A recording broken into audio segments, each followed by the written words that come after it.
Diyos sa Espiritu, kaya Hallelujah. Pinupuri ka namin, pinasasalamatan aming Diyos sa sumasalangit, sa iyong mayamang awat habag, kabutihan, dakilang katapatan sa aming mga buhay, sa mga nagdaang sanligong ito, at magiging hanggang sa kasalukuyan. Salamat po, Panginoon, sa muling pagdako niyo sa amin sa lugar na ito, upang ikaw ay aming muling sambahin, pasalamatan, at mag-aral ng iyong salita. Salamat po, Diyos, at patuloy sa aming paglapit sa iyong presensya. Nagpapakumbaba po kami sa iyong harapan. Patuloy mo siya sa atin, sa lisikin ng aming mga puso't kaisipan, O Diyos, sa lahat ng uri ng karamihan kasalanan na nakikita mo, na magiging hadlang sa iyong malayang pagkilos sa amin sa kalagitnaan. O Diyos, Espiritu Santo, dalangin namin ang patuloy na pagkilos mo sa apat na sulok ng lugar na ito. Patuloy na pagpalain mo nga po, O Diyos, maging ang mga anak mo na dumako sa lugar na ito. At maging sa maghahayag na yung salita, dalangin namin, Panginoon, patuloy po siyang i-anoint ang kanyang puso't kaisipan, ang kanyang labi, masabi lamang yung mga bagay na pinasasabi mo. Patuloy sa paghahayag ng salita ay dumalo yung kagalingan, maging ang kalayaan sa tanikalan ng kaaway. Salamat po, Panginoon, at mabigyan ng ang bawat isa ay tunay na magkaroon ng kakilala sa iyo sa malalim at Biblia, personal na kapamaraan. Salamat po, O Diyos. Magpalain mo nga po ang mga anak mo na gagamitin mo sa lugar nito, maging ang mangunguna sa pagsamba, ang John B. Worship Leading Team. We pray, O Lord, na mapangunahan nila ang iglesia at mga anak sa lugar nito sa isang mataas na uri na pagsamba sa iyong pangalan. Salamat po, Ama, ngayon pa lamang. Binabalik namin sa iyo lahat ang pinamataas, pagdakila, karangalan, papuri pa, salamat sa pangalan ni Jesus. Amen. Amen. Sabay-sabay po nating basahin ang Philippians chapter 4 verse 19 ng 3 beses. Yan.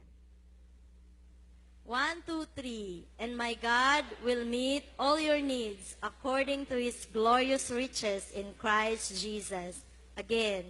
And my God will meet all your needs according to His glorious riches in Christ Jesus. For the last time. And my God will meet all your needs according to His glorious riches in Christ Jesus. Do you believe in that?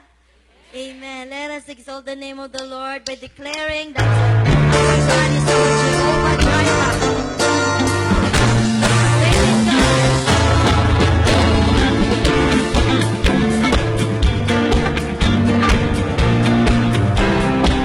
Let's sing.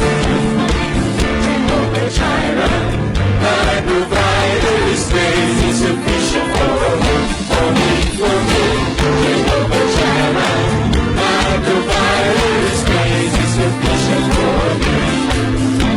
My God shall supply all my needs, according to His riches and glory.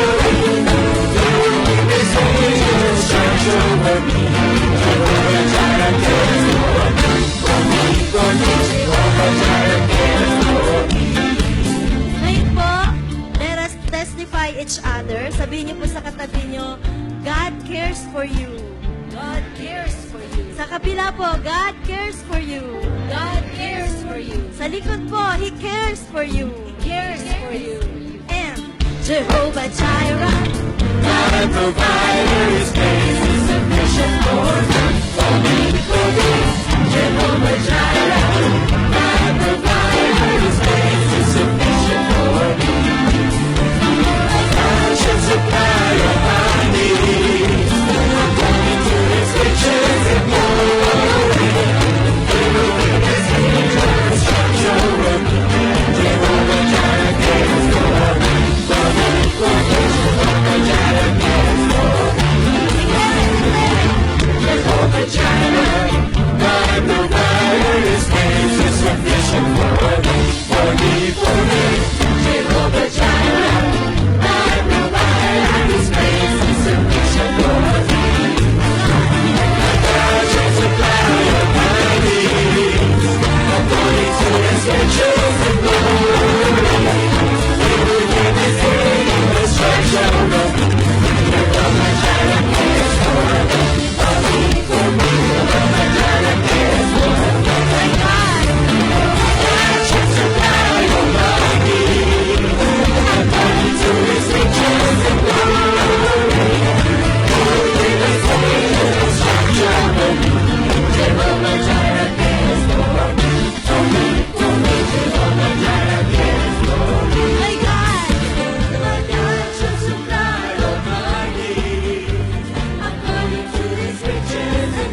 sa Kanya. Kung may pinagdadaanan ka ngayon, smile ka. Kasi walang imposible sa Lord. Ano sabi? Amen. Nakasmile na po ba siya?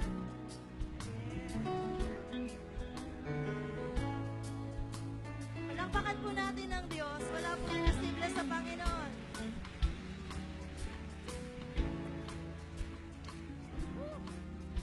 Alam ko po na pinapakinggan tayo ng Panginoon sa ating awit.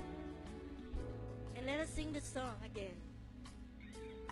Nothing is impossible when you put your trust in God.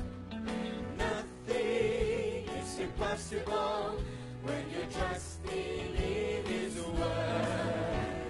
Hearken to the voice of God to me. Is there anything too hard for me? Then put your trust in God alone and rest upon His word. Itaas po natin ang ating mga kamay sa Panginoon. Palakpakan po natin siya. Yung pinakamalakas na palakpak. Yung pinakamainam, pinakamalakas sa Diyos na buhay. Hari ng mga hari. Hallelujah.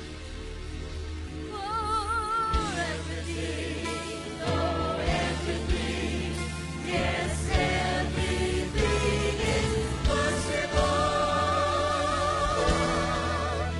With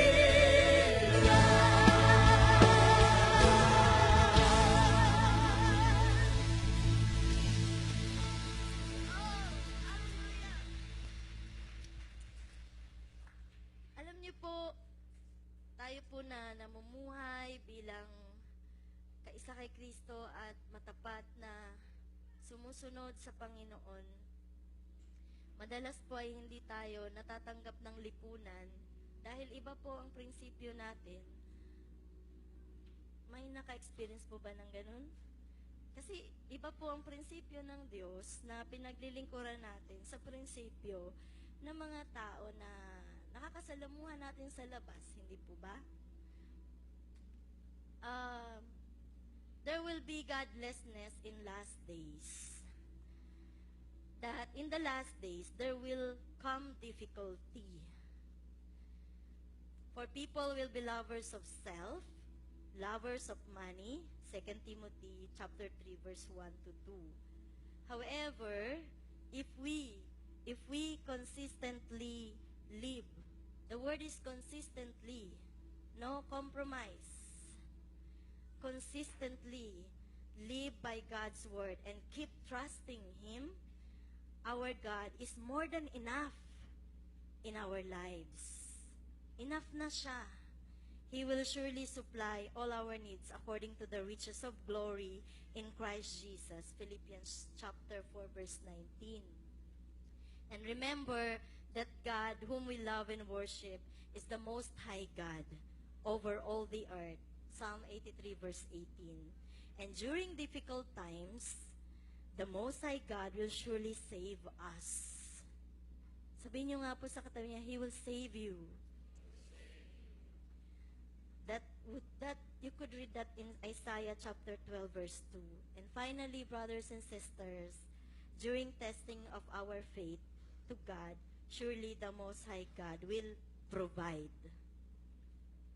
Kung lovers of money ang daigdig na ito, at tayo ay, kung sa tingin mo, sa hinagap mo, wala ka na, walang-wala ka na, matitest mo ang Lord na siya ay nagpo-provide.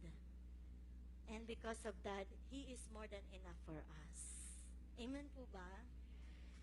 Sige po, palakpakan natin ng Panginoon.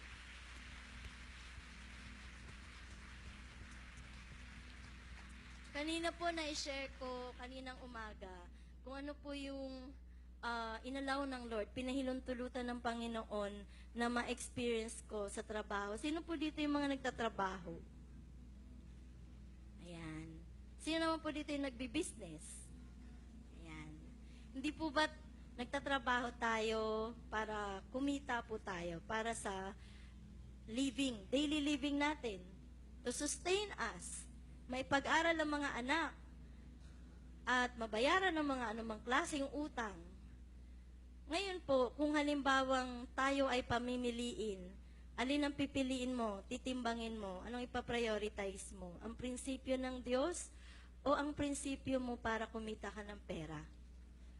Dumating po sa point ng trabaho ko na kailangan kong mamili, trabaho, nakikita ka o mawalan ka ng trabaho. Ang prinsipyo po na merong nakatagong US dollar, millions of US dollar na itinago at kailangan ng mailabas.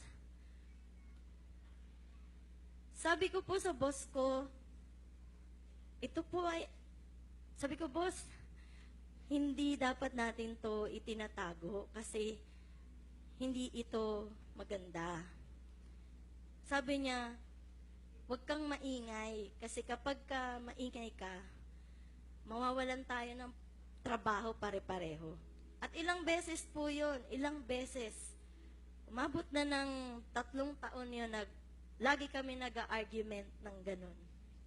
Mawawalan ka ng trabaho, mawawalan ka ng trabaho, mawawalan ako ng trabaho, pare-pareho tayo mawawalan ng trabaho.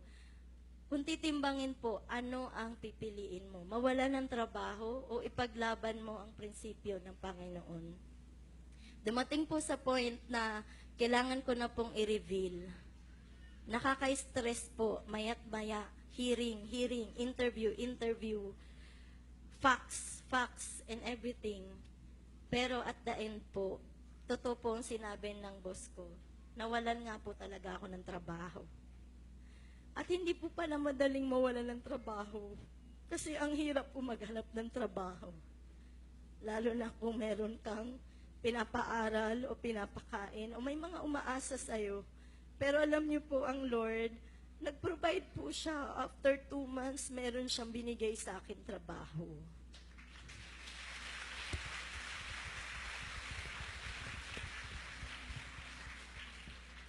Bagamat mahirap po na kahit may bago kang trabaho dahil hindi ka po mag-fit sa role, maya't maya po natatanggal po ako sa trabaho.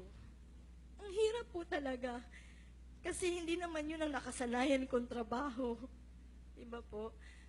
Kaya po, ang pagtitiwala po natin sa Panginoon, kahit na anong hirap ang consequence ang maranasan mo, basta nandoon ka align ka sa kalooban ng Diyos at pinrioritize mo ang Panginoon, never kanyang pababayaan.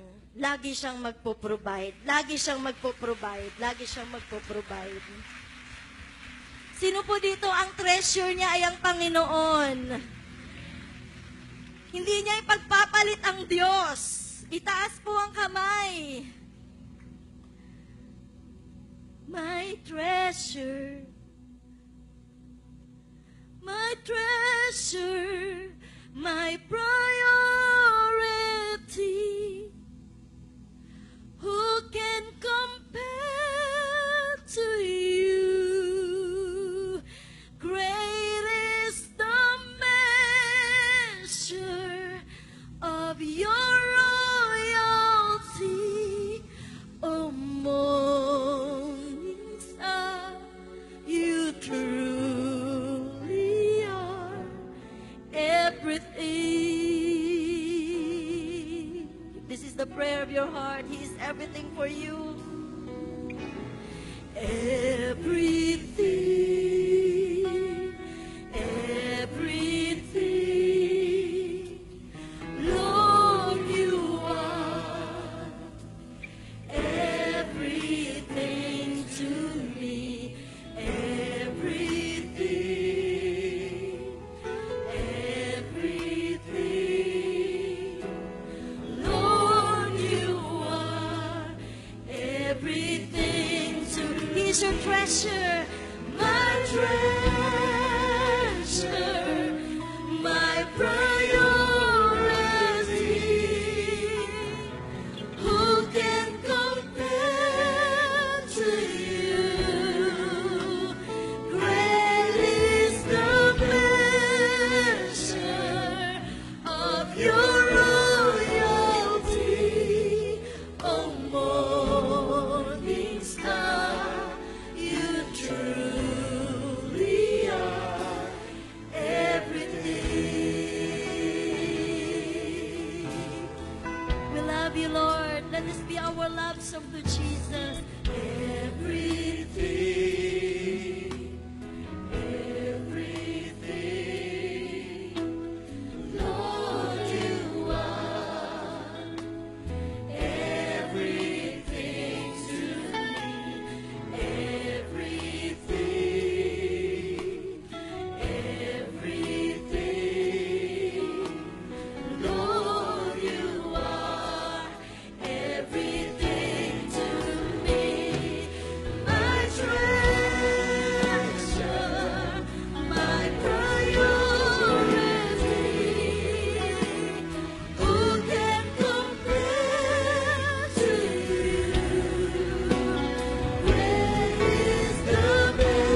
Jehovah Shammah, Jehovah Shammah.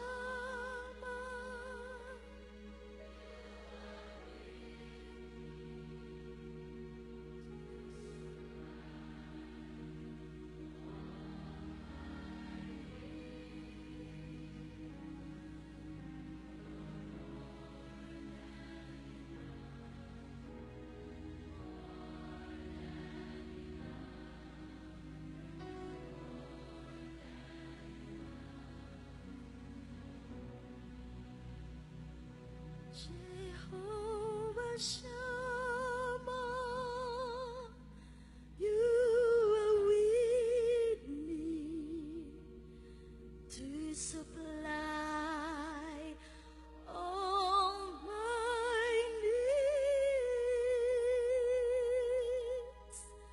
You're more than enough, more than enough. More than enough for me. For the last time, Jehovah Shammah, you are with me to supply all my needs. You're more than enough.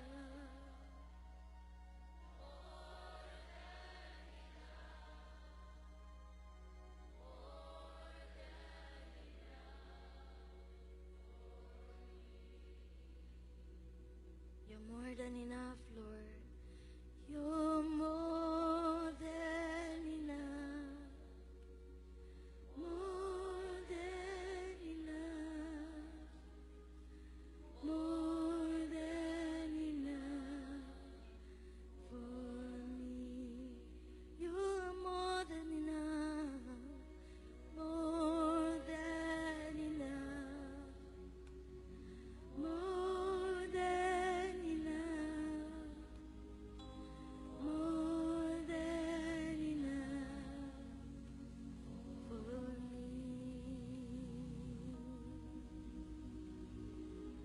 Oh, yes, Lord. You are more than enough for us. Nothing in this world can complete us. Only you, Jesus. Only you. Only you, Jesus. Bless you, Lord. Give the Lord a mighty hand of praise. Pinakamalakas ni sana. You are beautiful beyond description. Can I hear you sing everywhere? Too marvelous for words. You are too wonderful.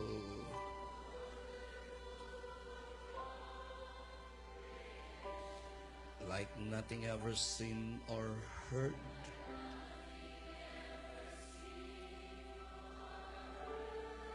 And who can grasp your infinite wisdom? And who can fathom the anointing of the Lord is touching the place? May I ask you to lift your hands with me. And you are beautiful beyond description. Majesty and throne above, everywhere. And I stand in awe. We offer Him pure worship. Offer Him pure worship this morning. Holy God, the hope. I stand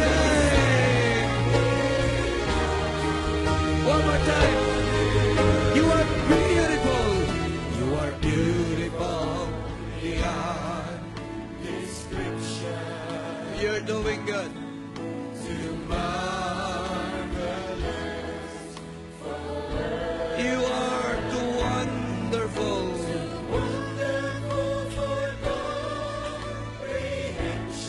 Like nothing ever seen or heard. Like nothing ever seen or heard. And who can grasp your infinite wisdom? And who can fathom? Oh, we adore you. Oh, how beautiful beyond description, majesty.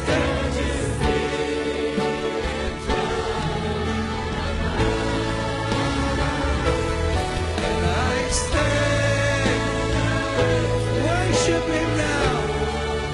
Pour out your heart in worship. You know, Holy God.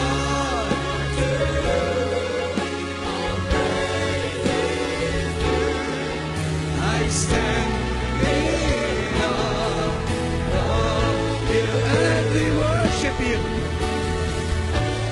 Worship you. Father God, we adore you. I want to hear the people of God. There is no one else. Just tell Him this morning. Yes. Can we tell Him more? And we worship you, God Almighty.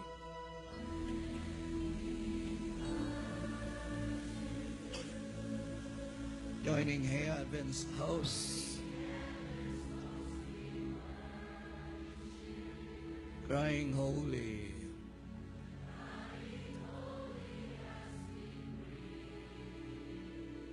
These are offering up praise. Pakibaba po yung kamay. Last Sunday po, may nagpunta po rito. I don't know kung narito siya. Taga Calapan, Mindoro, Pastor Rolly.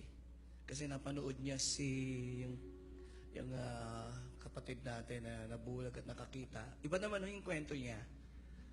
Sabi niya, nagkaroon ako ng faith na yung nanay ko ay makakarinig. Medyo may edad na po. At nung Sunday, umuwi rin ho siya na nakakarinig na. Gusto ko lang ikwento sa inyo yun for that. Mahina po yung palakpak niyo. Para po sa Panginoon yan. One more thing. May pinag-pray din po tayo last Sunday. I don't know, nasaan ba siya? Can I see you? Can you come up here, sister? Dito ka dumaan. Ayan, dito. Ayan. Ayan. Para lang ganahan tayo mag-worship sandali. Palapakan lang natin na Panginoon. Dito na, on that side. Can you pass that side? You know? I don't know here. Kasi medyo busy po tayo last Sunday. Hindi ko na natanong yung pangalan niya. But she approached me kasama yung isang kapatid natin. Pakitaas mo yung kamay. Ayan. Come here.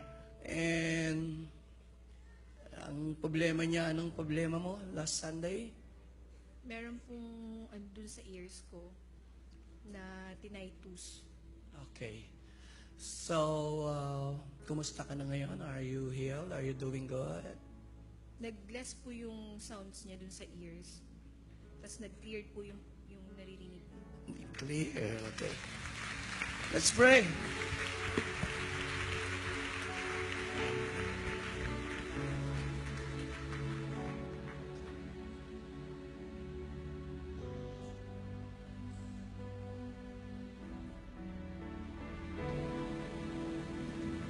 Pray po ako sandali. To those who came today sick, pakipatong po yung kamay sa bahaging may sakit. Thank you, sister.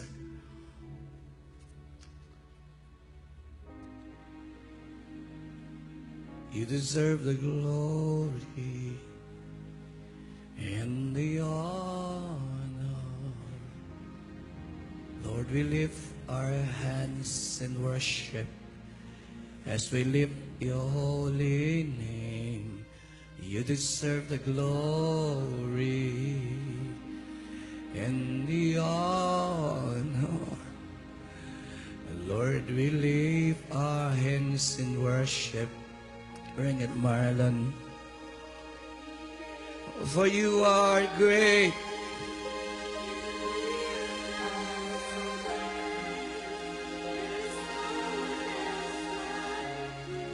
There is no one.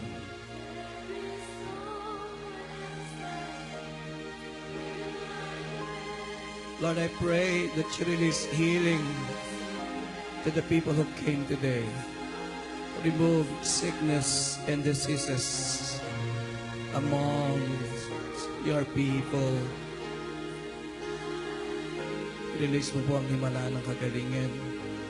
I pray that sickness to be lifted mula ulo hanggang talampakan. May you grant your people healing. Ikaw po ang nagsabi, you're the healing God. I pray for creative miracles. I pray for creative miracles this morning. Salamat po that you're the healing God. You're the healing God, and we thank you and we adore you, and we promise to bless you in Jesus' name. Say amen. Amen. Kinakanta po natin yung Nothing is Impossible.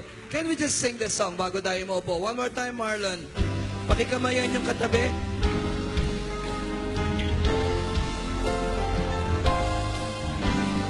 Nothing is impossible when you put your trust in God. Nothing is impossible when you trust in His word. I can see the voice of God to me. Is there anything too hard for me? When you trust in God alone and rest upon His word for everything, oh everything, yes everything. One more time, the people of God, nothing.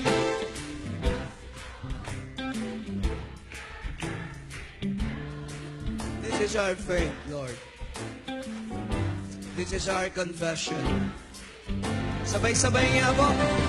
Just I can do the parts I've got today. Is there anything too hard for me? Then would you trust in God alone and rest upon His word? Isang malakas na palakpak. Isang malakas na sigaw na hallelujah. For everything. Yes, everything is possible with God. Makakaupo na po tayo. You may all be seated. Magandang umaga po. The other Sunday po, we started a series and entitled po yan, Growing in Godliness. Allow me to continue. This is the part 2 of the message that I shared the other Sunday. Pag-uusapan po natin, growing in godliness, the portrait of a godly person. Pakisabi po, portrait of a godly person. Pag-uusapan natin ang larawan ng isang tunay na makadiyos. Next slide, please. I'll go straight to the preaching of God's Word. Medyo mahaba po. One of the main themes of pastoral epistles of Paul is godliness and godly living. Pag sinasabi pong pastoral epistle, yan po ay yung Titus, 1 Timothy, 2 Timothy, sapagkat ang tema po ni Apostol Pablo is about the church. At ang kinakausap po niya ay yung mga pastor na sila Tito at sila Timoteo. Kaya ang tawag po diyan ay pastoral epistles. And most of the time, ang concern ni Pablo ay kung paanong nabubuhay ang kanyang mga mananampalataya. Question, mahalaga po ba sa Diyos? Paano tayo nabubuhay? I wanna hear namin. Doon po sa Titus 2:11 and 12, pakita natin, Inay. In Titus 2:11 and 12, sabi po roon, basahin natin sabay-sabay, 1 through 3, that brings salvation has appeared to all men. No. Pakisabi po, no to ungodliness. Pansinin niyo po, yung grace dahil sa mayamang biyayang tinanggap natin sa Panginoon, yun daw po ang nagtuturo para sa ating talikuran yung ungodliness and worldly passions. Yung kadugtong po, pakibasa, and to live self-controlled. Kasunod po, and godly, pakisabi po, godly lives in this present age. Isa po sa panawagan ni Pablo sa mga Kristiyano ay mabuhay po tayo ng makadiyos. Last Sunday po, binasa ko yung 1 Timothy chapter 4, 7 to 8, have nothing to do with godless meat, sabi po doon, and all the wives' tales, rather, pakisabi po, train yourself to be godly. Mahalaga na pag-aralan natin, practicein nating mabuhay ng matuwid, mabuhay ng makadiyos. Sa verse 11, mababasa natin yung salitang pursue. Pakisabi po, pursue. Pagsumakitan, magpursige, pakanasahin, yun po yung Tagalog, na yung righteousness saka godliness. So today, pag-uusapan po natin yan,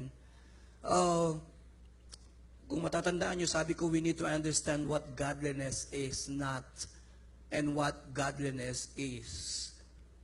Sa banal na kasulatan, nagbigay ang Panginoon ng picture ng pretense of godliness. Larawan ng parang makadiyos, pero hindi makadiyos. Matthew 23, 27, and 28. At matindi po yung word. Pakita po natin. Next slide, please. Sabi po ng Lord, woe to you teachers of the law and Pharisees. Pakisabi po, you hypocrites. Matindi po yung salita, you hypocrites. Ito po ang mas masakit na salita, mas matindi, tuwid, tahas. You are like, pakiulit po, you are like whitewashed tombs. Para kang isang libingang pinintahan ng puti, maputing maputi, magandang tingnan, nakakaakit. Pero ang nagpaganda lang sa kanya yung pagkakapinta. Pero yung loob niya, ayun, binibigyan tayo ng analysis ng pretense. Ano yung hindi totoong godliness? What do you mean by Paul's godliness? What do you mean by pretense? A pretense of godliness. Sabi niya, which look more on the outside. Nakatingin ka sa maganda sa outside. But on the inside, grabe po ang term ng Lord, full of dead men's bones, everything unclean. In the same way, on the outside, you appear, pakisabi po, to people as righteous. Pakisabi po, righteous. Tingin po kay pastor. Sa panlabas, ang tingin ng tao, makadiyos. Matuwid. Maganda. Pero sa loob, dahil Diyos lang ang nakakaalam ng loob, pero sabi ng Lord, pero sa loob, walang nakatago kundi hypocrisy at kasamaan. And that is pretense of godliness, referring to the Pharisees. Why? Pastor Joey, bakit yun? Mapapansin po ninyo yung godliness po na binabanggit ng Panginoong Yesus. Sa kanila, ang godliness kasi is outward term or outward appearance. Panglabas. At nakikita ng Panginoon yung kanilang godliness ay chiefly externals. Panglabas lang. Pero hindi po yun yung totoong godliness. Ang totoong godliness ay bumabalong dun sa kalinisan ng puso ng isang tao. Kapag ang puso mo ay hindi talaga tama, kahit anong gawin mo, mali ang lalabas sa bibig mo. Say amen. Kahit gaano pagandahin yung kilos mo, liligwak at liligwak, yung totoong nakatago sa pagkatao mo. Hindi mo maitatago. Kaya yun ay nagiging pretense of godliness. Why it is pretense of godliness? Because it was done only to be seen by others. Kapag gagawa sila ng isang bagay na mabuti, gagawin nila yun hindi dahil dalisay ang puso. Kasi gusto nilang hangaan at palakpakan ng tao. Ang godliness nila ay pretense, hypocrites. Matthew 6 verse 1. Tingnan natin yung verse 1. Yun po, nilalantad ng Panginoon, ini-expose niya, sabi niya, Take heed that you do not do your charitable deeds, sa iba po, righteousness, before men, to be, wala na po akong kausap, to be, ano po ang dahilan? To be seen by men. Talagang to be seen by men. To impress people. Kaya may mga taong ang mabubuting ginagawa nila, mabuti. Pero sa kaibuturan ng puso, yung ginawa nilang mabuti, hindi totoong godliness. Sapagkat ang motibo ay to impress people, to be seen by men. Kaya yung godliness naging pretense of godliness. Paggagawa ng mabuti, pa-picture muna. Kailangan front page ang gagawing mabuti. Bakit? Sapagkat ang puso, there's something wrong. Ang ideya ng godliness ng mundo is to be seen by men. Ang purpose po, pakisabi po, self-glorification. Tingin po kay Pastor Joey. Doon sa magandang ginawa, sinang naluluwalhati? Diyos o sarili? Wala na po akong kausap. So doon yung makikita kung ang iyong godliness ay totoo. Sa ginawa mong mabuti, sino ang nasiyahan at naluwalhatian? Yung ego mo, yung sarili mo, o Diyos? Bago mo pagawin ng isang bagay, sabi mo, Lord, I'll do this for your glory. Kaya sabi ni Pablo, 1 Corinthians 10:31, whether you drink, whether you do it, pakisigaw po yung all, do it, pakiulit po, do it, para ano, for the, pakisigaw po, 1, 2, 3, for the, ito po yung totoong godliness.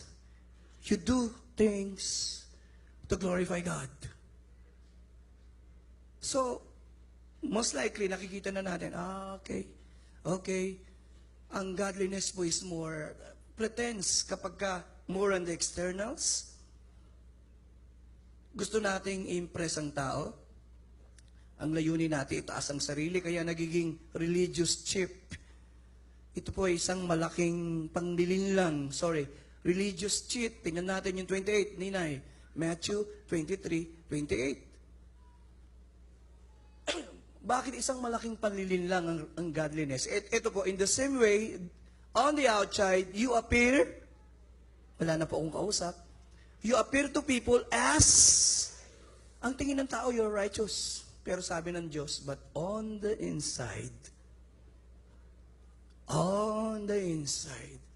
again, tingin pong mabuti, Diyos lang talaga nakakaalam ng puso ng tao, no? Pwede nating dayain ng tao that we are godly, we are spiritual, pero at the end of the day, hindi mo pwedeng dayain ng Diyos. Alam ng Diyos kung ating godliness, wagas, totoo, o hindi. Ngayon, ang Panginoong Yesus po, siya yung totoong picture ng godliness. Sabi po, true godliness. Next slide, please. Ang true godliness, ang definition natin, hahanay ko muna po, no? Godliness can be defined as true. Pakisabi po, true devotion. Hindi ko po sinabing devotion. Nilagyan ko po nung true devotion. Totoong devotion sa Diyos na nag-result in a life that pleasing to Him. Pasensya na po kayo.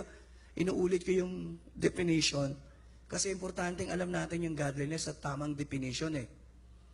Ang godliness ay nanggagaling, bumabalong sa isang matapat na pagmamahal sa Diyos na kaya mo gagawin ng isang bagay ay para luwalhatiin mo siya. Ngayon, gusto ko po yung kwentong ito sa John chapter 12.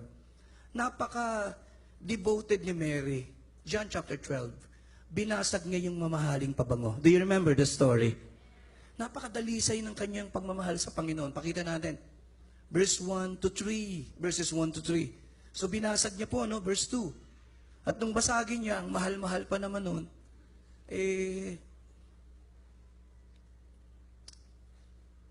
expensive, talagang binuhos niya lahat. At alam po ito ng lahat. Mahal yun, mga 300 denaros yun eh.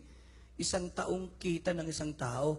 Ito po ngayon yung pretense. Yung kay Mary, totoong godliness. Napakadalisay.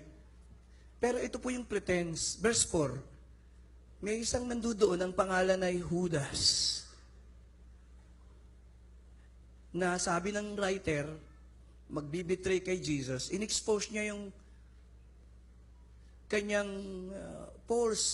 yung kanyang pretense of godliness. Verse 5, sabi nung pagkakasulat, who wasn't this perfume or perfume sold and the money given to the poor? Napakadalisay naman. Bakit gadasag? Bakit ibinigay sa mahirap? Kung tayo po, tingin, kung tayo po yung nanonood lang doon, madadaya tayo eh. Kasi ang ganda nung sinasabi ni Judas. Say amen. Wala na po akong kausap. Pero pagdating sa verse 6, in-expose po ang kanyang pretense. Basa po. Maganda po kung sabay-sabay. 1, 2, 3. He did not say this because he cared about the poor. In-expose siya. Hindi niya sinasabi to dahil nagmamalasakit siya sa mga tao. Ayun. Iyon. Ayun na yung pretense. But because he was ang totoo, siya'y nangihinayang. Dapat kung nabenta yan, ako mag-iingat, mapupunta sa akin yan.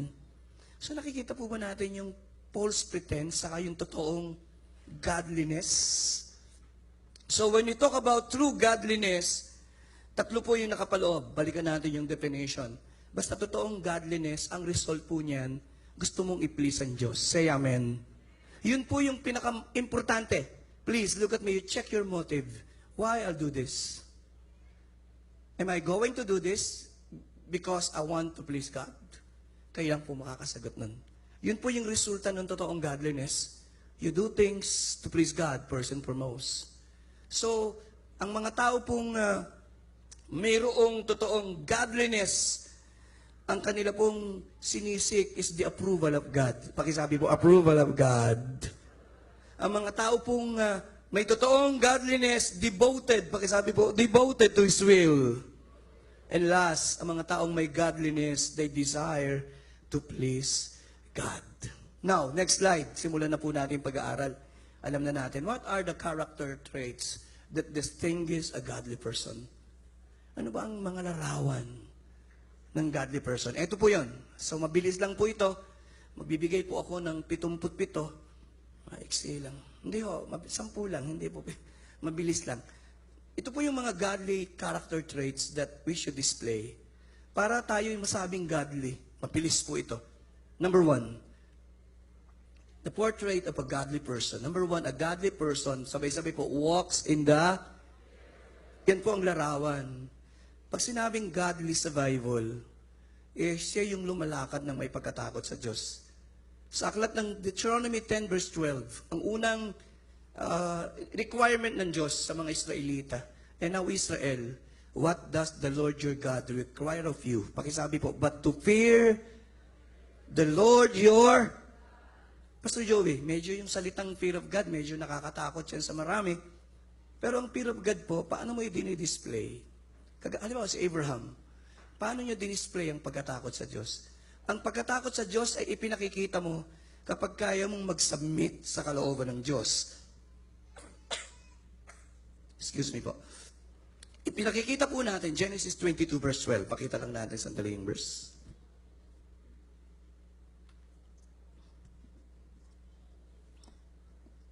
Pakibasa nga po natin. 1, 2, 3. Do not lay a hand on the boy. He said, do not do anything to him.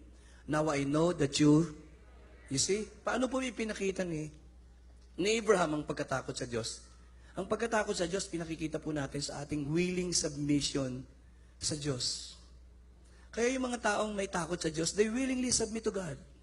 Yun yung unang bagay. Masasabi mo, may pagkatakot sa Diyos to. Pangalawa, madaling malaman ng taong may pagkatakot sa Diyos, kagaya po ni, balikan natin yung outline.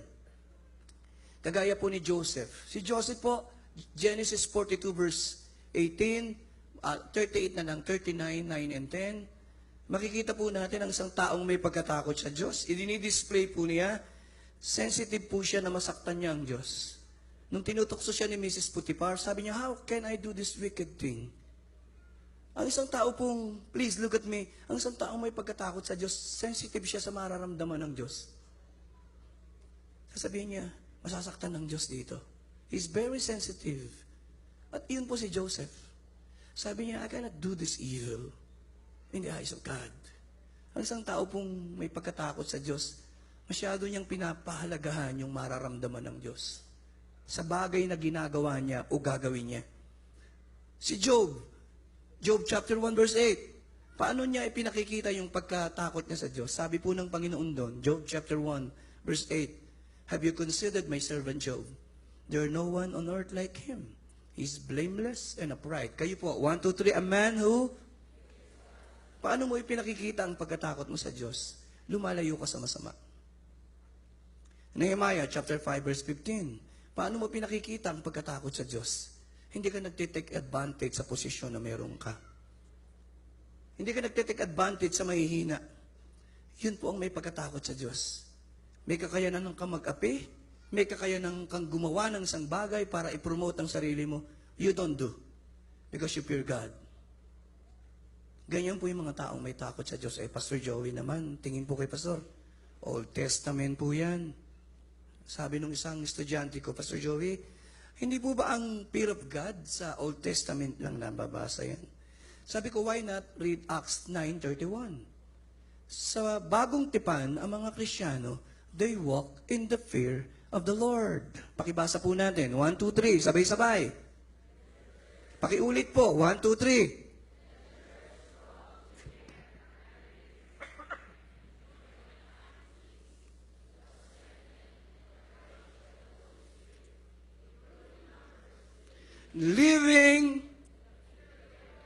Living in the fear of the Lord. Ang mga Kristiyano sa bagong tipan, they walk in the fear of the Lord. Kaya ang pagkatakot sa Diyos, hindi lang lumang tipan. Yan po ang description ng mga Kristiyano. Actually, ang description ng isang Kristiyano ay isang lumalakad sa pagkatakot sa Diyos. So yan po dapat alam natin. So when we talk about the fear of the Lord, tatlong bagay na importante bago ko pupunta sa pangalawa. Mabilis lang po ito. Tatlong bagay. Number 1, when we talk about the fear of the Lord, always remember it is a choice. Pakisabi mo, it is a choice. Ang matakot sa Diyos ay pinipili. Pag nakakita ka ng isang taong may pagkatakot sa Diyos, pinili niyang matakot sa Diyos. Sabi niya, gusto kong piliing matakot sa Diyos. Pangalawa, ang pagkatakot sa Diyos ay itinuturo. Pakitaas nga po kamay ng mga magulang. Ang mga anak niyo, pwede niyong turuan ng pagkatakot sa Diyos. Sa pagkabata nila, turuan niyo sila. Turuan niyo sila ng salita ng Diyos. Turuan mo silang matakot sa Panginoon. Pag hindi nila natutuhan yan, hindi nila matututuhan yan. Sapagkat alam niyo po, kagaya niyan, medyo ako'y nasipon. Natabi lang ako sa nasisipon eh. Nasipon ako, hindi ko ganun ang fear of God. Na yung katabi mo, dahil nagkaroon ng fear of God, tumabi ka sa may fear of God, nagkaroon ka na rin ng fear of God. Hindi po ganun ang fear of God. Ang pagkatakot sa Diyos, ituturo mo sa anak mo. Sa pagkabata pa lang nila, tuturuan mo silang mag-aral ng salita ng Diyos. Kaya dinadala mo sa Sunday school. Tinuturuan mo mag-pray. Tinuturuan mo magsabi ng tama at mali. Iyon ay hindi isang bagay na automatic matututuhan ng bata. Kapag nakakita ka ng isang taong may takot sa Diyos, tinitiyak ko sa iyo, tinuruan silang matakot sa Diyos. The fear of God has to be taught. Pangatlong bagay, when we talk about the fear of the Lord, yung fear of the Lord po, you're afraid of offending God. Natatakot kang ma-offend mo ang Diyos. I will not do this. Baka ma-offend ko ang Panginoon. Punta po tayo sa pangalawang portrait. I pray na nagsisiyasat po sana tayo. Sasabihin mo, may pagkatakot ba ako sa Diyos? Nakikita ba ng mga tao na ako'y may pagkatakot sa Diyos? Kaya po yung iba, religious, pero walang pagkatakot sa Diyos. Are you listening? Ang wala nila, yung pagkatakot sa Diyos. At iyon ang importante sa isang godly person. Pangalawa po, a godly person loves God with his whole being. Ang isang godly person ay nagmamahal sa Diyos ng buong puso, ng buong kaluluwa, at ng buong kalakasan. Tinanong ang Panginoong Hesus, sabi niya, ano ang pinakadakilang utos? Ang sabi ng Panginoon, challenge si Jesus to name the greatest commandment. Walang habas, diretso niyang sinabi. Ibigin mo ang Diyos ng buong puso, ng buong kaluluwa, at ng buong mong kalakasan. Pag tinanong niyo po ako, anong godly person? Ang isang maka-Diyos na tao, minamahal niya ang Diyos ng buong puso, kaluluwa, at kalakasan. Kaya magsisiyasa tayo na i-display ko ba sa tao na mahal ko ang Diyos? Ano ba ang 5 palatandaan na may pagmamahal ako sa Diyos? Ito po, 5 palatandaan. I-check nyo na lang kung okay kayo rito o hindi. Huwag nyo i-check yung katabi mo, baka ikesan ho kayo.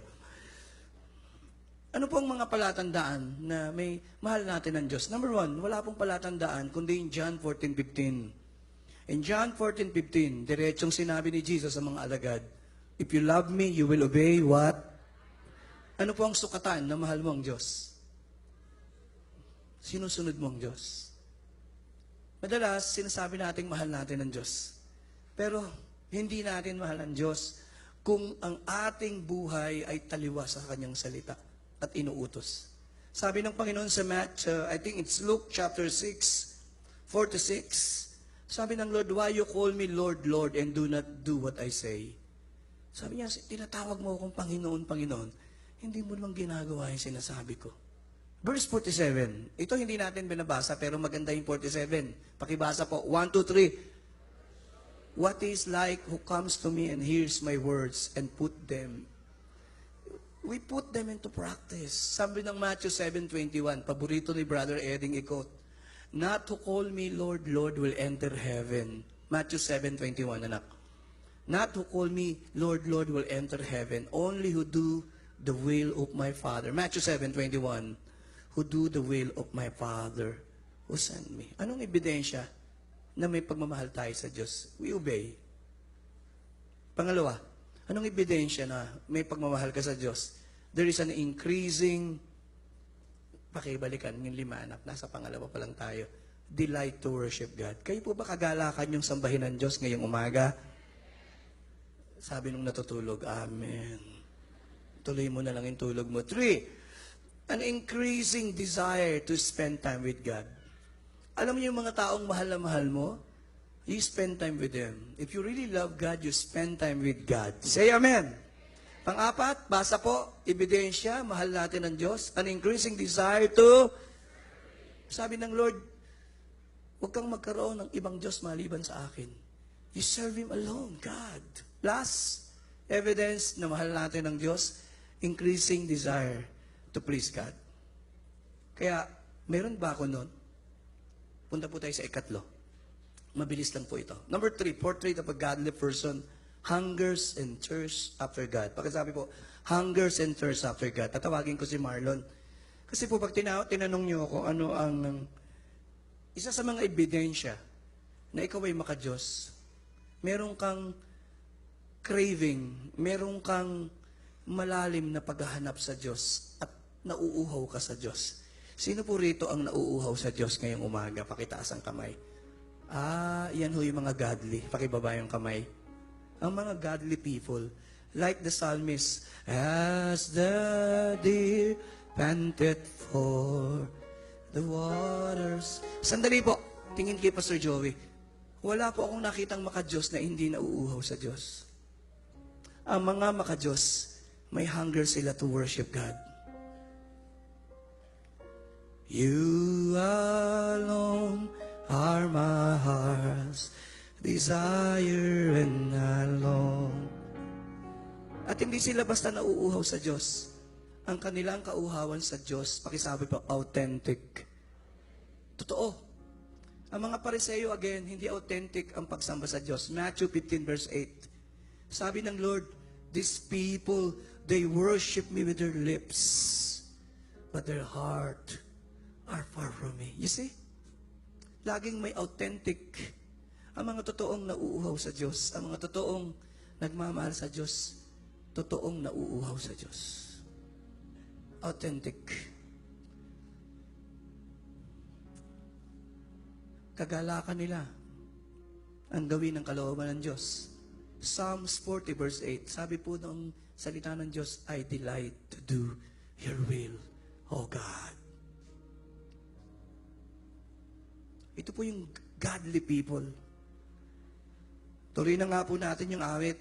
You alone are my heart's desire, and I long to worship you. One more time, one more time, one more time.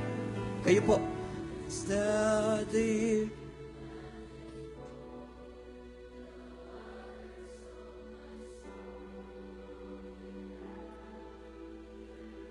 Oh, Lord God. You alone.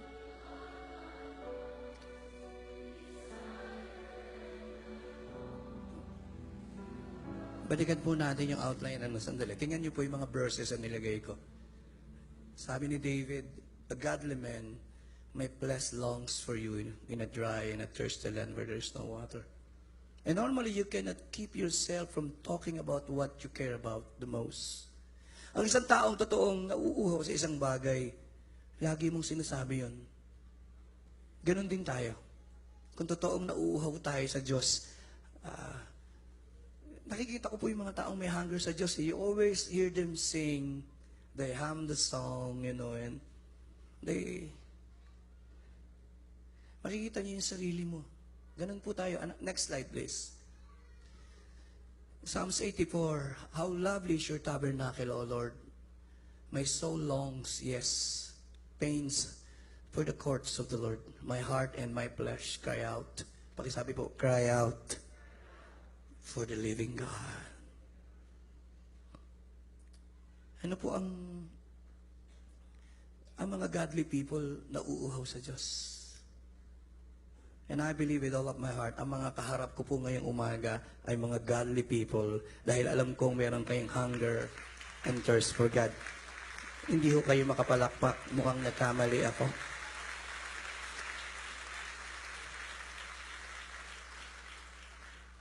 Next slide, please. The godly person is content with a relationship with God, but never, pakisabi po, never with their present experience. Kontento po tayo sa Diyos, kontento tayo. Pero sa puso natin, we yearn for more. Pakisabi po, more of God. Madalas, pag nagtuturo po ako sa mga leader, mga pastor, sabi ko, alam niyo yung ebidensya na totoong napuspos ka ng Holy Spirit? Hindi ka satisfied. Naiinip kang dumating agad ng linggo because you want more. Yun yung evidence. Alam niyo po si Pablo, hindi po yung barbero na kapitbahay niyo. Si Apostol Pablo, he served the Lord for many years.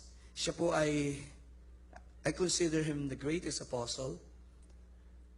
Nag-pioneer po siya ng churches. Siya po ang unang-una dyan.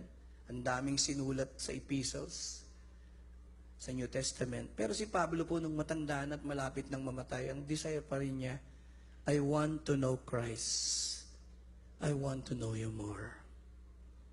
Deep down in my soul, I want to know you. Lord, I want to know you. Kinanta na. Yun po, si Apostol Pablo po larawan ng very godly person. Kaya po pag nawala yung hunger natin at thirst natin sa Diyos, tingnan niyo po yung sarili niyo. Nagiging less godly ka. Because the more na nagkakaroon ka ng hunger sa Diyos, it's easy for you to be calm and to be godly. Yung maging mabuti, mas madali sa iyo. Say amen. Tingin po kay Pastor. Pag pinabayaan niyo yung prayer life niyo, makikita niyo, hindi madali sa inyo lagi ang maging mabuti. Wala na po akong kausap. Pag pinabayaan niyo ang Word of God, it's not always easy. Yun yung mga practice ng godliness eh. Prayer, worship, fasting. Yan yung practice ng godliness. The more na ginagawa mo yun, it's easy for you to become godly. The more na ninineglect mo yung practice ng prayer, Word of God, worship, meditation of the Word of God, nakikita mo nagde-deteriorate yung pagkatao mo. Because ang maging godly, you practice. Tingin po kay Pastor Joey. Tingnan nyo, pag pinagpipray mo yung kaaway mo, di ba nagiging mas godly ka? Wala na po akong kausap. Bakit ka nagiging godly? Kasi yun yung picture ng godly. You can pray even sa iyong enemies. Pag nagpapatawad ka, di ba mas godly ang larawan mo? Di ba pag hindi ka nagpapatawad, mas less godly ka? Ala na po ako talagang kausap. Di po ba? When you pray sa mga taong naka-offend at nakasakit sa'yo, practice po ng godly yun eh. You love the people who hurt you? That is the practice of the godly people. Yung hindi magpatawad, that is not the practice of godly people. Yung mapuot. Sa palagay mo, nagiging mas godly ka dahil hindi ka nagpapatawad. Tell me that is wrong. Nakikita mo yung sarili mo na nagawa mong magpatawad sa naka-open sa'yo. Sabi mo, mukhang nagiging mas mapagpatawad ako, mapagmahal. Because to be godly is a practice. At magandang mag-practice po niyan saan? Sa bahay niyo. Pilitin mong maging godly ng asawa.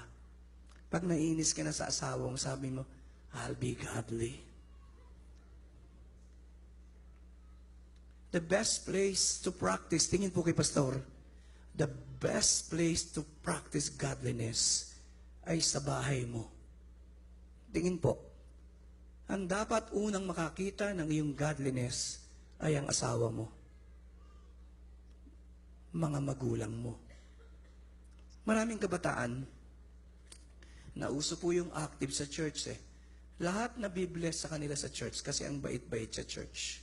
Hanggang isang araw, sabi ng nanay, Pastor, huwag mong i-involve yung anak ko sa ministry. Naku, masuwayin yan. Hindi nga naghuhugas ng pinggan eh. Nasumbong patuloy. What is the point? It's easy to act godly when you are in the church.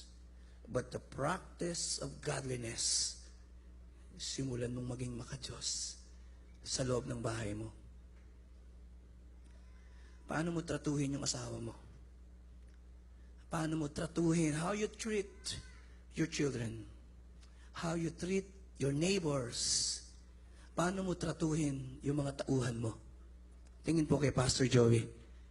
Now tell me that you are a godly Christian. How you treat people, look at me, is simply reflection ng pagiging godly mo. Kaya nung sinabing ibigin mo ang Diyos ng buong kaluluwa at kalakasan, ang kadugtong, ibigin mo rin ang iyong kapwa gaya ng iyong sarili. Hindi po popular na teaching ito. But this is the Word of God. Panlima po, mabilis na lang. I'm almost there. 77 po ito eh. Malapit na po. Follows after purity of heart. Pastor Joey, para sa iyo, anong godly person?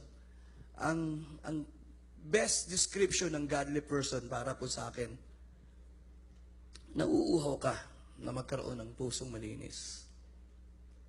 Kinikwento ko po sa inyo, I adopted yung song na Pure Heart eh.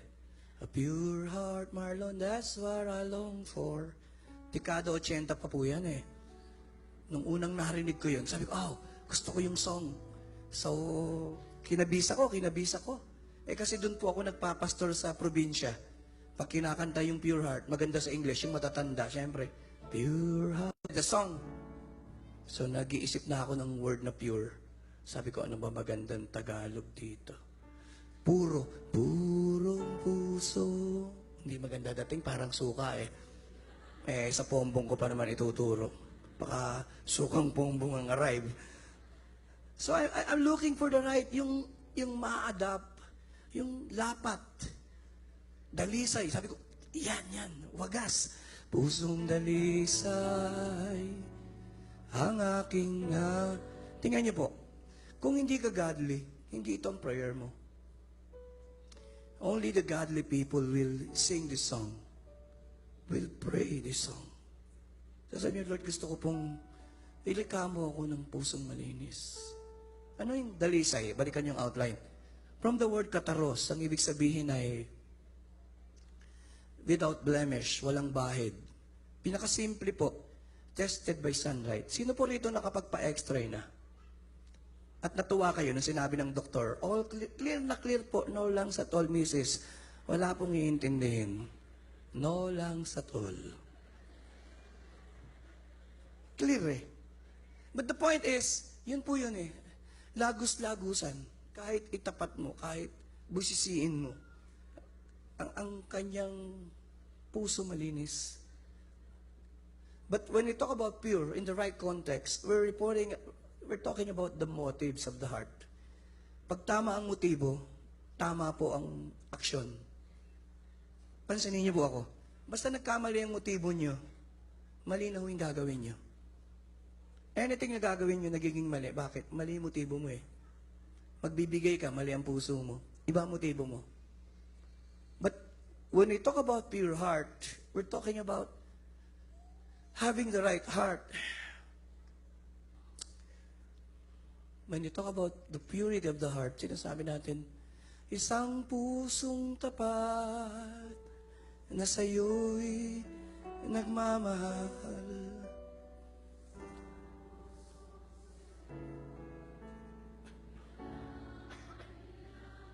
Ang sarap po ng pusong malinis, ha? Na ika'y parangalan ang dugo.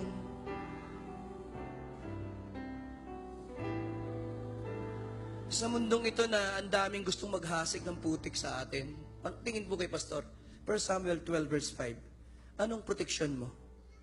Ang unang protection mo ay pusong malinis. Are you there?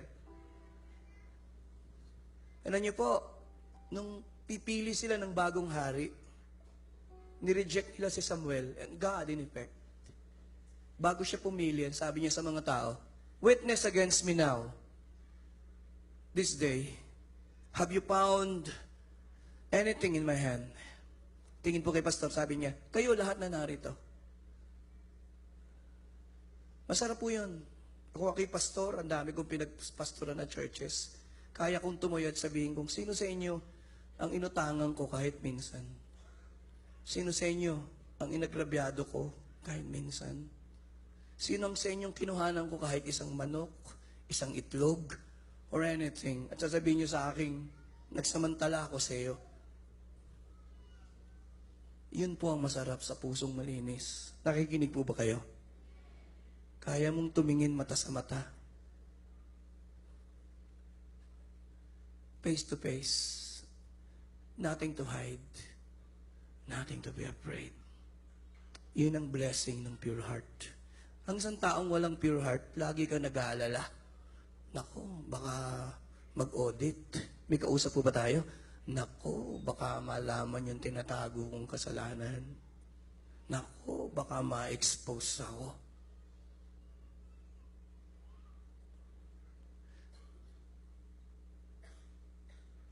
When we do have pure heart, we have nothing to be afraid of.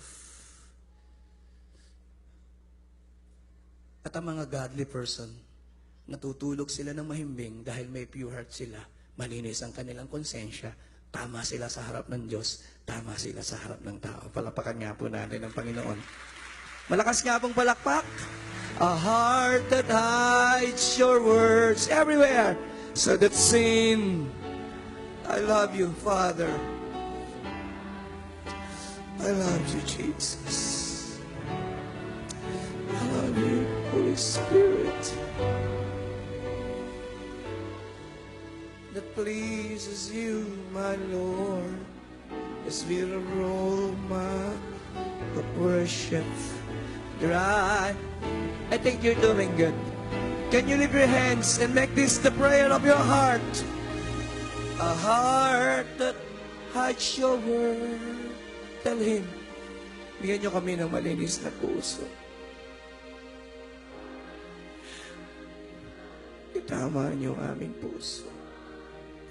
itama niyo ang aming motibo. We are not perfect, Lord, but we pray that you create in us a clean heart. A sweet aroma of worship. I'm almost there. Isang malakas na palakpak po sa Panginoong Jesus. Pipilitin ko pong matapos kasi ang topic natin next week ay growing intimacy with God. Yan ang topic natin, kaya nilampasan ko yung isa. Next slide po. Lampasan na natin, Nina, yan. Sige, stay mo lang muna.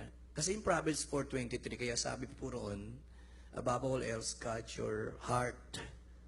It is the wellspring of life. Sa NLT, pakibasa po, above all else, guard your heart, for it affects, pakisabi po, everything. Literal po yan. Kapag hindi mo binantayan ng puso mo, lahat ng gagawin mo mali. Pag ang puso mo tama, lahat ng gagawin mo magiging tama. Kapag ang puso natin tama, ang prayer mo na ia-ater tama, ang awit na awitin mo, ang paglilingkod mo magiging tama. Our affections are holy, our duties are holy because the heart is holy. But when the heart is wrong, and then, kaya it affects everything you do. Kasi po nung lumang tipan, balon po sila kumukuha ng tubig eh. Kaya may takip. Pag naiwanang bukas, may nahulog diyang pusa o daga, namatay, hindi nakita. Yung daga mamamatay, mabubulok po yun. At bulok yun. Lahat po ng kakadlo ng tubig, lahat ng kukuha ng tubig doon, magkakasakit. Sapagkat yung tubig na iinumin nila ay polluted water. Say amen. Tingin po kay Pastor Joey, ganun din. Kapag ang ating puso ay naging mali, paano tayo magiging pagpapala sa iba? Lahat ng iinom sa atin ng tubig, lahat ng marinig nila sa atin, polluted words. Yung mga bagay na gagawin, why? Kumakadlo tayo sa isang sisidlang mali.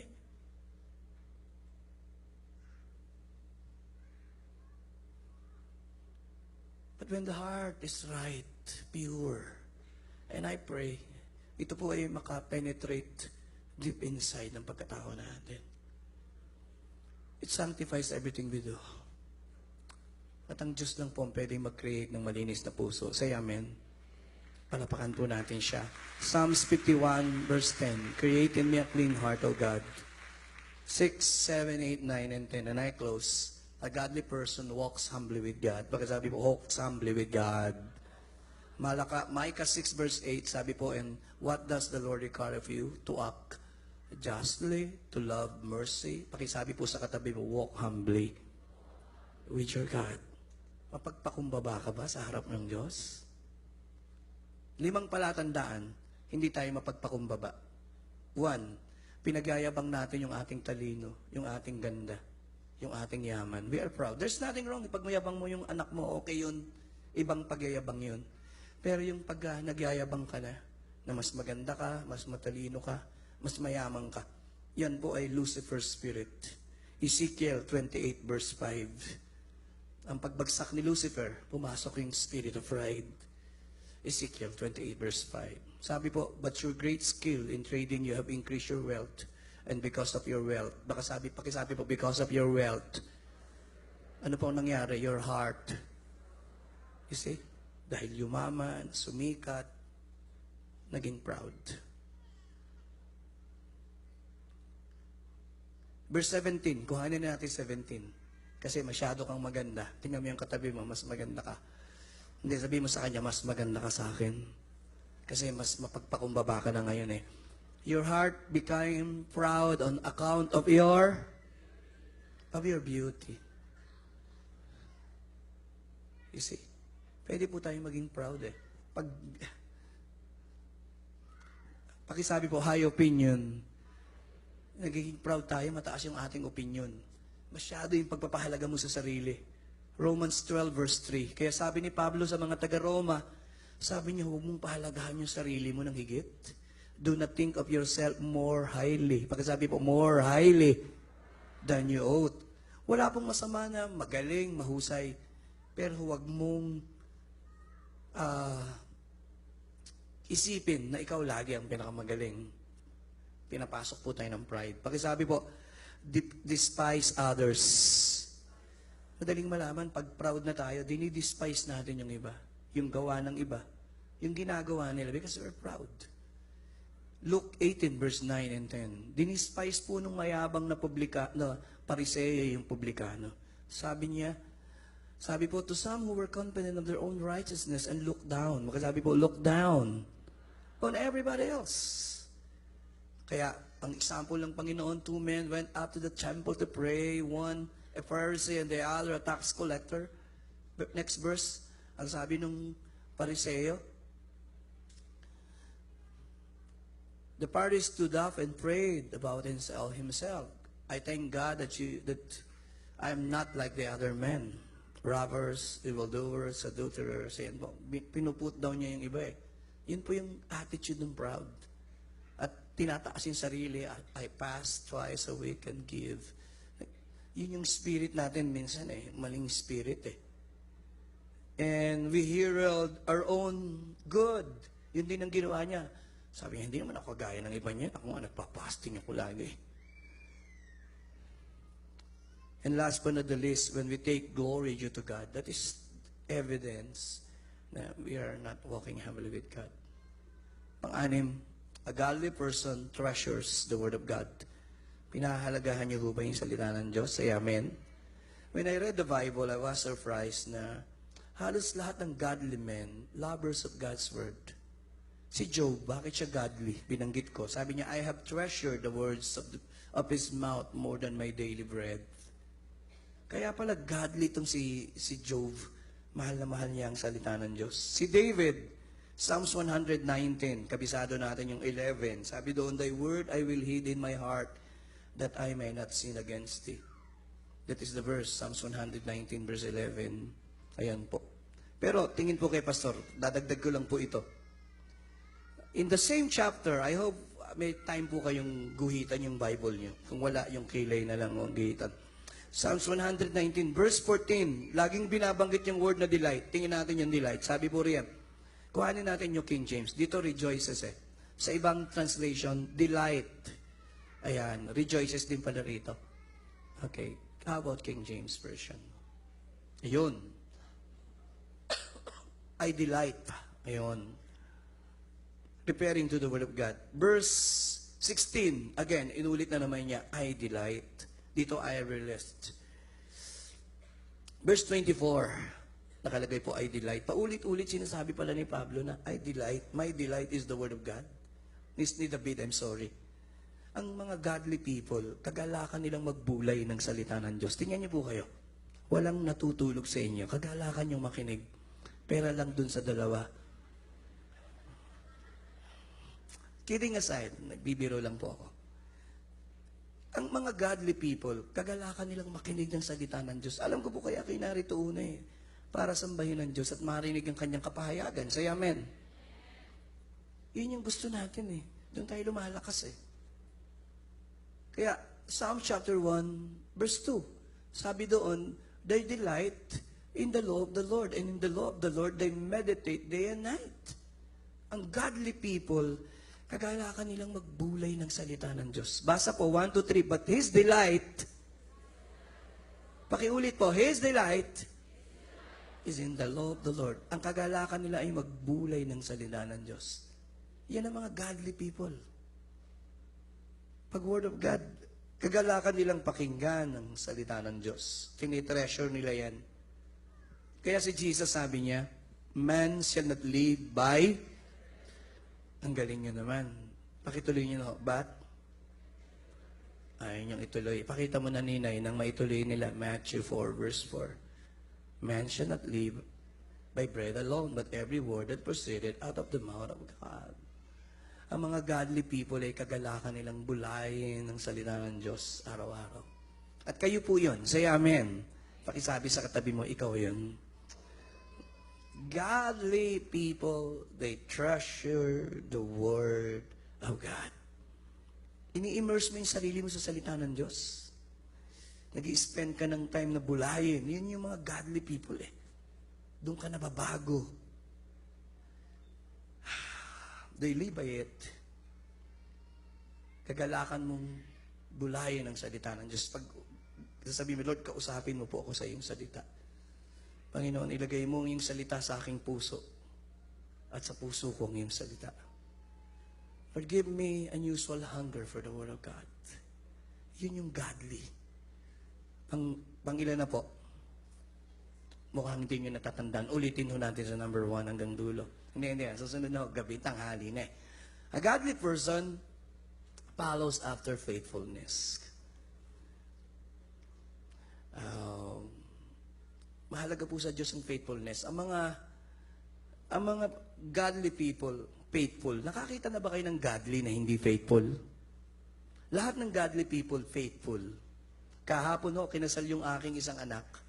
Andun sa Senator Joel.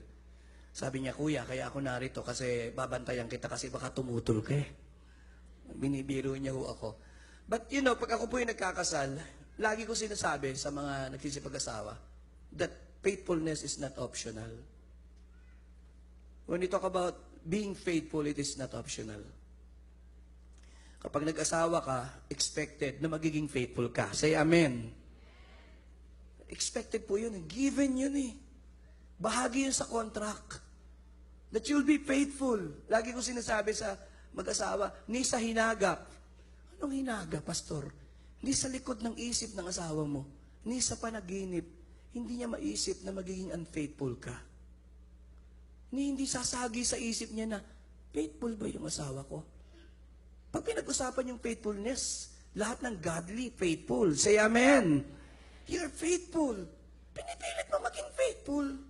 Kasi yung talaga, godly people are faithful people. Because God is a faithful God. Nagturo po ako dun sa partners breakfast eh. Yung iba sa inyo hindi naging available. Mahalaga sa Diyos yung pagiging faithful eh. Kaya kasama po yan sa core values natin, no? Faithfulness. Ang godly people ay faithful people. Last but not the least, 7, 8, 9, and 10. A godly person walks in integrity. Ayan o, nakalagay na naman dun sa ating core values. Integrity. May integridad. Pag sinabi pong may integridad, ang mga tao pong godly, nakita ko, tapat po sila sa kanilang sinasabi. Tapat po sila sa kanilang mga pangako. Yun ang dahilan. Kaya sila may integridad. Kaya sabi ni David, I will walk within my house in the integrity of my heart. Who keeps his oath even when it hurts. Ang mga taong may integridad. Kaya malalaman mo pag may integridad ka eh. Ilan ang promises ang tinutupad mo at hindi mo kayang suwayin yung ipinangako mo. Doon mo matitest yung integridad. Ang mga promises na binibitawan mo ay tutuparin mo. Because people with integrity sila po'y honest. Pagkasabi po, honest. Sila po'y dependable. Sila'y maaasahan mo. Godly people walks in integrity. Kahit hindi mo bantayan yan, tatag. Gagawin niya ng trabaho niya ng tama. Say amen. Say amen. Kasi may integridad yan eh. Ang isang taong walang integridad, pag walang bantay, ay nako, walang gagawin yan. Bakit? Anong kulang sa kanya? Katapatan at integridad. But a godly person walks in integrity.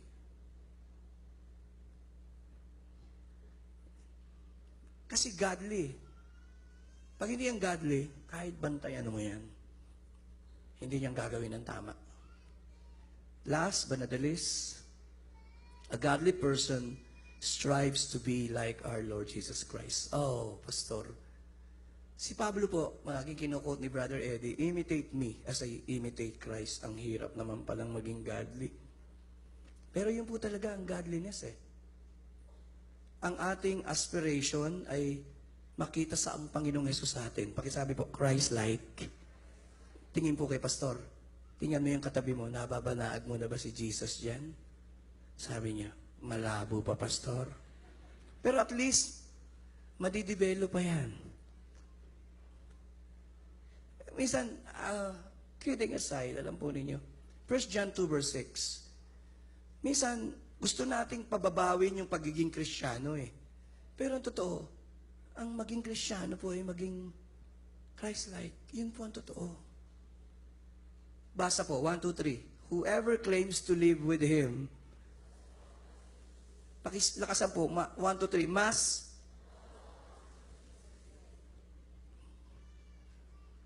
that is godliness.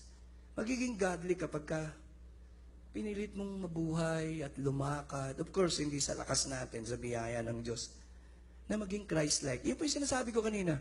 Di ba pag nagpapatawad ka, mas Christ-like ka? Say amen? Di ba ba? Pag ikaw generous, mas Christ-like ka eh. Kasi yun yung picture ni Jesus Christ. Pag ikaw mapagpakumbaba, di ba Christ-like ka? Dati, ang tawag po dyan, Christ-likeness. Ang tawag ng iba dyan, sanctification. Hanggang sa makita sa atin na, kasi ayoko pong, kasi po ang ating, ayan po ang ating vision. Pakisabi po, a glorious church. Glorious church po eh. Ano ba yung glorious church? Pastor Joey, na ira-rapture. Tingnan po natin, Ephesians 5:27. Para, huwag natin sabihin, to present herself to himself, preparing to the church as a radiant. Pakipakita na natin yung New King James Version. Ayun, a glorious church. Pakisabi po, a glorious church. Ano yung glorious church? Basa po, kadugtong, napansin niyo po ba? Pakisabi po, holy and without. Yun po yung godliness eh. Gusto mong maging godly. You live holy. Sana po mapapababo ko yung katuruan. Kaya maganda yung teaching ng grace eh. Kahit makasalanan, kahit mali ginagawa, ay patatawarin naman ng Diyos. Naniniwala po tayo doon. Pero hindi ko po kayo aamukiin na mabuhay ng ganung buhay. Sapagkat ang nais po ng Diyos ay imitate me, sabi ni Pablo, as I imitate. Yun po ang tamang katuruan eh. Hindi sa galing natin, ako ba Christ-like? Ang sagot ko po eh, sabi ko last Sunday, I'm almost there. It is my prayer. Lord, help me to be Christ-like.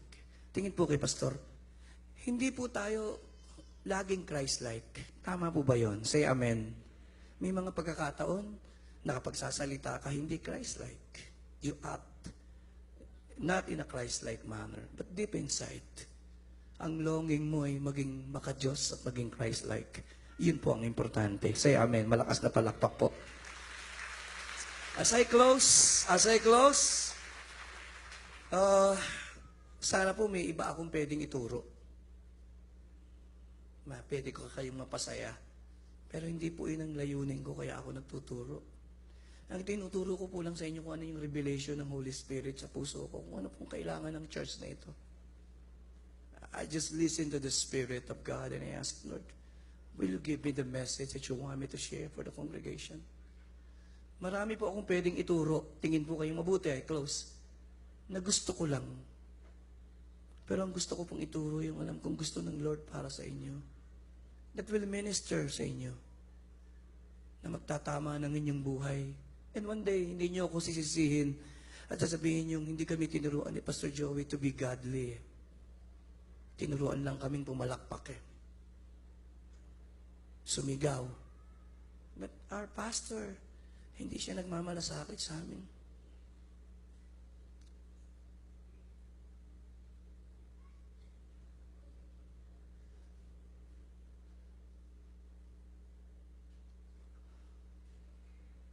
Ayoko po na isang araw, sasabihin niyo sa akin, hindi naging tapat si pastor, hindi niya tinuro sa amin yung masaya sa amin, yung masisiyahan kami.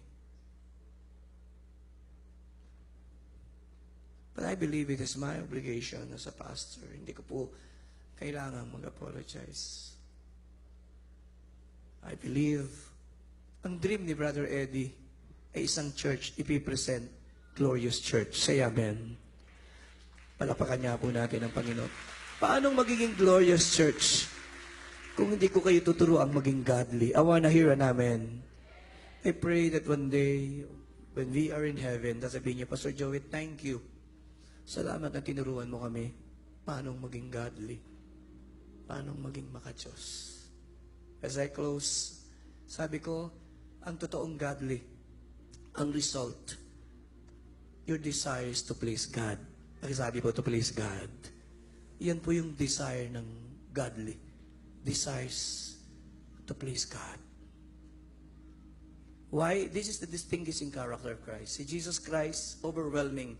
John 8:29. Sabi niya, I always do what pleases the Father. Ang mga taong godly, kagaya ni Jesus, for I always do things that please Him. 2. Should be our aim as true servants. Si Pablo, yan ang aim niya. 2 Corinthians 5:9 and 10. Sabi ni Apostol Pablo, sa paglilingkod niya sa Diyos, pakita lang natin yung verse 2 Corinthians. We make it our aim. Pero sabi ko, our aim. Aim ni Pablo, whether present or absent, to be well-pleasing to Him. For we must all appear before. Bakit? Bakit gusto ko maging pleasing? Sabi ni Pablo, haharap ako sa Diyos. Naisip niyo ba yun? I close. Let me appeal. Haharap po tayo sa Diyos, hindi as a group, as JIL Green Hills Church, no? Haharap po tayo individually. Hindi mo kasama yung tatay mo, nanay mo, ikaw mag-isa. Haharap tayo doon, magsusulit tayo paano tayo nabuhay. Huwag niyo pong isipin na papasok kayo sa langit ng walang tanungan. Mali po yun. Haharap ka sa Panginoon. Ako po'y haharap sa Panginoong Yesus. At gusto ko po na pagharap ko sa Kanya, kaya kong tumingin at sasaludo ako sa aking commander-in-chief. Sasabihin ko, Lord, Panginoon, mission accomplished po. Nagawa ko po yung gusto niyo. Para tayo maging godly, huwag po niyong iaalis sa puso niyo lagi the desire to please God. You will never be wrong because godly people, they desire to please God. Bow your head, please. Father, I pray that this morning, bubungkalin mo ang aming puso. Tutulungan mo kaming higit na maging makadiyos pa. May mga struggles kami deep inside. May mga asal, may mga ugali kaming hindi pa rin godly. But this morning, we surrender again to the cross. We surrender pride, arrogance. We surrender things na nakaka-open sa inyo. Hubugin mo kami. Ayon sa nais niyo. Sandali po, tumingin po kayo. Gustong-gusto ko po yung picture na nagpunta si Jeremiah doon sa gumagawa ng palayok. Pinapunta siya ng Lord. At ako po ang isa po sa aking thesis nung college pottery ho. No? Meron akong thesis niyan And then, nagpunta kami ng Pampanga. Pinag-aralan ko yung paggawa niyan, everything. And then, at sabi ni Jeremiah, nakita mo ba? Pag yung palayok na ginagawa ay nagkakalamat, nilalamukos uli o binabalik sa dati at tinuhubog. Sabi ng Lord kay Jeremiah, Jeremiah, hindi ko pa pwedeng gawin sa iyo yun. Alam niyo po yung may mga lamat minsan ng buhay natin. Hindi tayo perfecto. Pero magandang paulit-ulit nilalagay natin yung ating buhay sa kamay ng Diyos. At sasabihin natin, Lord, pwede po bang hubugin mo ko ayon sa gusto niya? Sino po ngayong umaga gusto mong ilagay uli ang iyong buhay sa kamay ng Diyos para hubugin Kanya ayon sa nais niya? Yumuko po tayo. We'll sing the Patters. I will ask you to sing the verse today. Gawin po nating panalangin yung hawin na na. Spirit just impressed upon my heart to end with this song. I sing this song, Lucille. Wonderful Savior, I know sure. All of my days are held in your hands, Crafted, Lord. crafted into your perfect plan. You gently call me into your presence. And the Holy Spirit Guiding me by is sweeping the place today. your Holy Spirit. The Holy Spirit is sweeping the place. To live all of my life to Tumayo po tayong lahat. Make this your own. Make this the prayer of your heart. Captured by your holy calling, set me apart. I know you're drawing me to yourself. Lead me, Lord. I will ask you to lift your hands. Make this your own. Make this the prayer of your heart. Tell him this morning. Mold me. Mold me. Use me. Fill me. I give my life to the Father's hand. Oh, call me, guide me, lead me, walk beside me.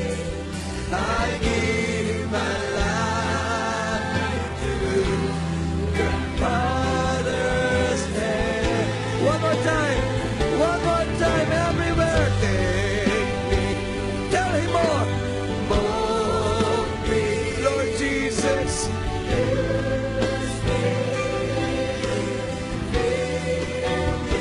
I give my life to the Father's hand. Hands are lifted everywhere. Call me, tell him. Lead me, lead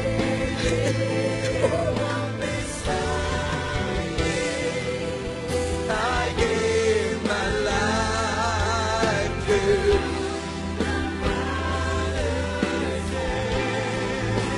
the congregation. Mold me this morning. Say it, use me. Fill me. And I give my life to the Potter's hand.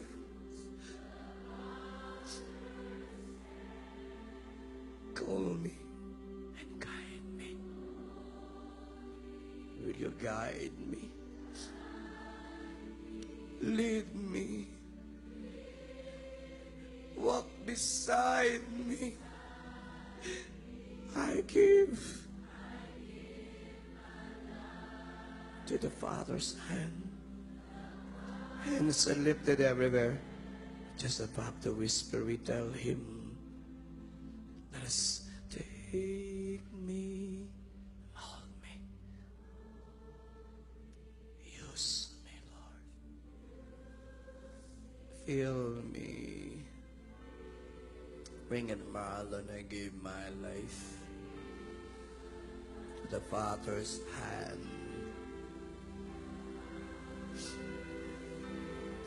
Will you call me again this morning? Call me. Will you guide me? Walk beside me. Walk beside me. I give my life.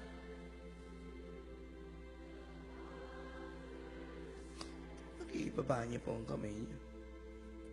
The Lord is doing something in the spirit realm. The Lord is touching our hearts today. give the Holy Spirit, we just linger in this moment, itong pagkakataong ito, na i-circumcise ng Panginoon ang ating puso. May mga dapat tanggalin. May mga dapat itama.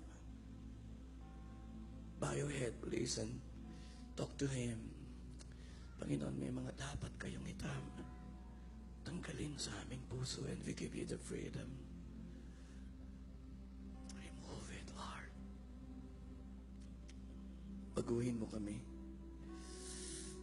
Ayon sa nais niyo, hubugin mo kami, Panginoon. Salamat po.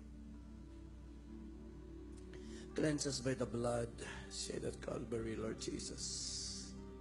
Ikaw ang maging tunay na Panginoon at Diyos ng aming buhay. Ilagay mo sa aming puso ang mayamang pagmamahal sa inyo.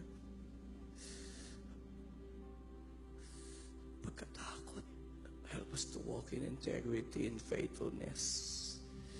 Tulungan mo kaming i-strive, mag-strive kami para sa Christ-likeness. And most of all, help us to please you. Thank you, Holy Spirit. Thank you, Lord. Lord, I live to serve you. Let us end with this song. Lord, I live to serve you, and I'll give you the best. I'll give you the best in everything I do. Make my whole life. Make my whole life. Obedient. Obedient and true. Holy. Holy and acceptable. Offering to you. Just to please you, Lord. Just to please you. Everywhere is my desire to offer on the robe of praise you inspire. And though there are times I'm unfaithful to you, oh Lord, remember that I love you.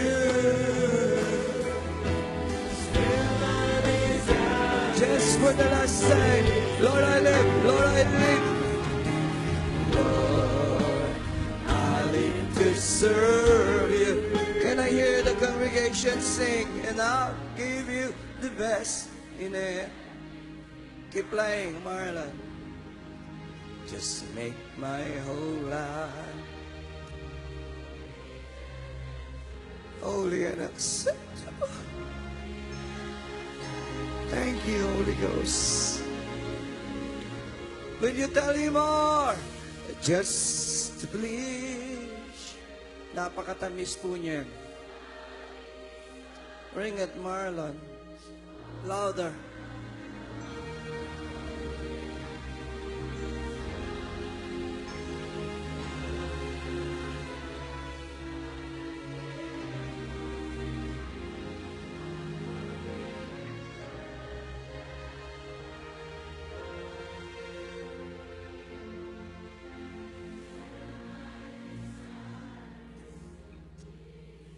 Papahan niyo po yung kamay niyo. And, you know, I sense the Spirit moving. Papapa na po sana ako. This year, I am 54 years old. I started pastoring at the age of 21. I've been a pastor for the last 33 years of my life. And one day, tinanong ko po ang Panginoon. Gusto ko pong itanong niyo ngayong umaga sa pagtatapos. Sabi ko, Lord, ilang beses na ba kitang napangiti? Ilang beses na ba kitang napangiti? Ngumingiti po tayo pagka nasisiyahan tayo. Kinasal po yung anak ko kahapon. Masaya po siya, masaya po ako. Sabi ko sa misis ko, huwag kang iiyak. Pag umiyak ka, iiyak ako, tiyak. Kasi ganun po tayo. Ilang beses na po natin kayang napangiti ang Panginoon. Pag-isipan niyo po yan. I'm 54 and I ask myself, how many times, Lord, na ikaw ay napangiti ko lang? Mahalaga po ba yan? I believe. Because that is the purpose of life. To bring Him pleasure. Kung nabuhay ka at hindi mo siya napangiti, you miss the purpose of your life. Because the first purpose of life, Revelation 4:11, is to bring Him pleasure. At yun ang pinakamahalaga.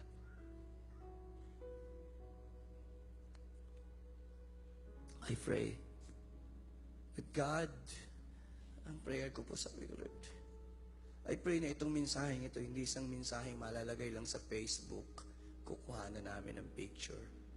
Ang prayer ko po ay malalagay ito sa puso ng bawat isa at dadalhin natin sa araw-araw ng pagiging Kristiyano. Magandang umaga po. Pagpalayan niyo po ang inyong mga anak, pakitaas po ang kamay, bless them ng malinis na puso. Allow them to realize ang blessing ng malinis na puso.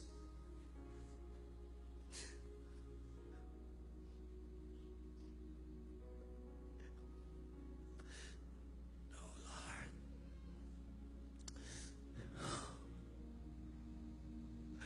Holy Spirit.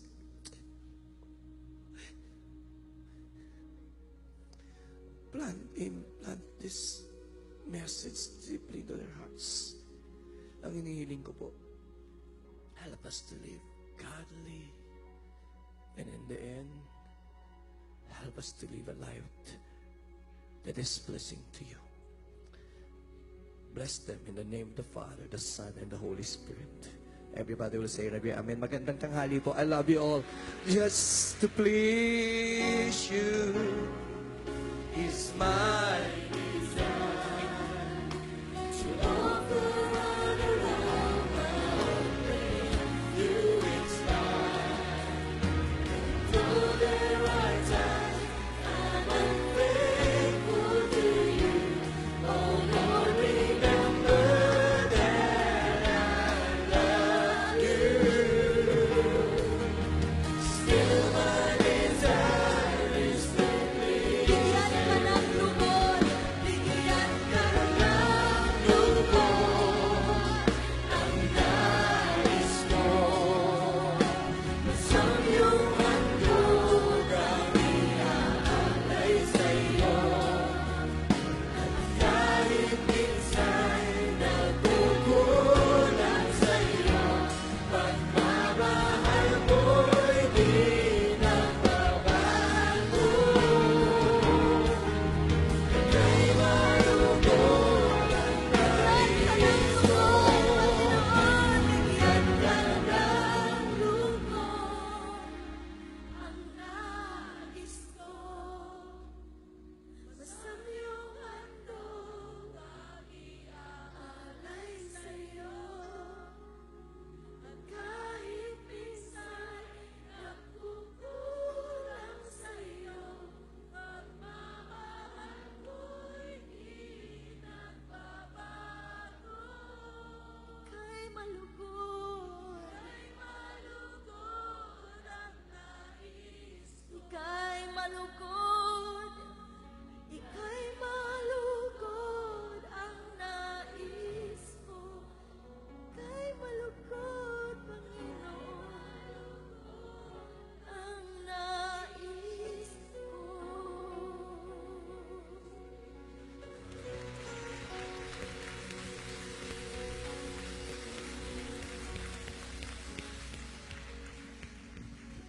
Sige po, tayo po'y makakaupo na.